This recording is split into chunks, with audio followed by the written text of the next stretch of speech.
नमस्कार साथीहरू, आज म फेरि नयाँ भिडियो लिएर आइसकेको छु।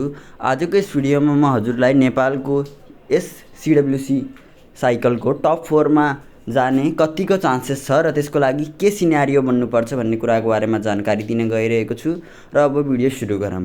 अगाडि स्क्रिनमा हजुरले आजको दिनसम्मको सिडब्ल्युसीको टेबल हेर्न सक्नुहुन्छ र यस टेबलमा हामीले हेर्न सक्छौँ कि नेपालको अहिलेको र्याङ्किङ 7औं छ र टप 4 मध्ये 3वटा टिम युएसए, स्कटल्यान्ड र नेदरल्यान्डले आफ्नो ठाउँ पक्का गरिसकेका छन् र अब बचेका अन्य 5 टिममध्ये कुनै एक टिमले आफ्नो ठाउँ टप 4 मा बनाउनेछ र सिधै 2027 को वर्ल्ड कप क्वालिफायर्सको लागि आफ्नो ठाउँ सुनिश्चित गर्नेछ। र अब हेरौँ कि नेपालको सिनारियो कस्तो छ।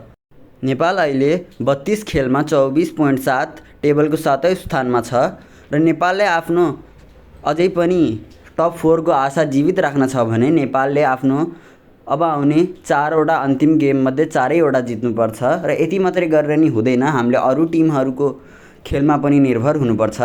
जस्तै कि ओमानले अब आफ्नो भएको 8 मध्ये 8 खेल हार्नुपर्छ र यदि नेपालले आफ्नो 4वटा खेल जित्यो भने र ओमानले आफ्नो 8वटा खेल हार्यो भने र त्यसो भयो भने नेपालको 32 पोइन्ट हुनेछ भने ओमानको 31 पोइन्ट मात्र हुनेछ। र अर्को कुन सिनारियो हुनपर्छ भन्दाखेरि नामिबियाले आफ्नो 4वटा खेलमध्ये धेरैमा मात्र एउटा मात्रै जित्नुपर्छ।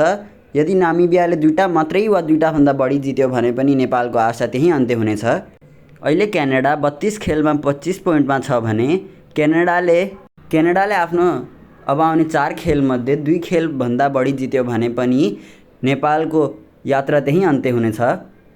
र अब आउन गइरहेको युएई, ओमान र नामिबियाको सिरिजमा युएईले ओमान र नामिबियालाई क्लिन स्विप गर्न पर्ने हुनेछ र त्यसपछि युएईले युएसए र नेदरल्यान्डसित हुन गइरहेको 4 को 4वटा खेल जित्नुपर्ने छ।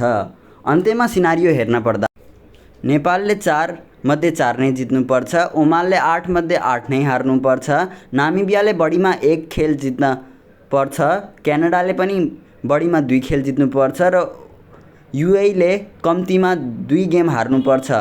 यदि यो सबै सिनारियो भयो भने नेपाल टप 4 मा रहनेछ र 2027 मा हुन गइरहेको वर्ल्ड कप क्वालिफायरमा पुग्नेछ। र साथीहरू, आजको यस भिडियोको लागि यति नै। यदि हजुरहरूले अन्य यस्तै भिडियो हेर्न छ भने हाम्रो यस भिडियोलाई लाइक र च्यानललाई सब्स्क्राइब गर्न नबिर्सिनुहोला। हस्त धन्यवाद।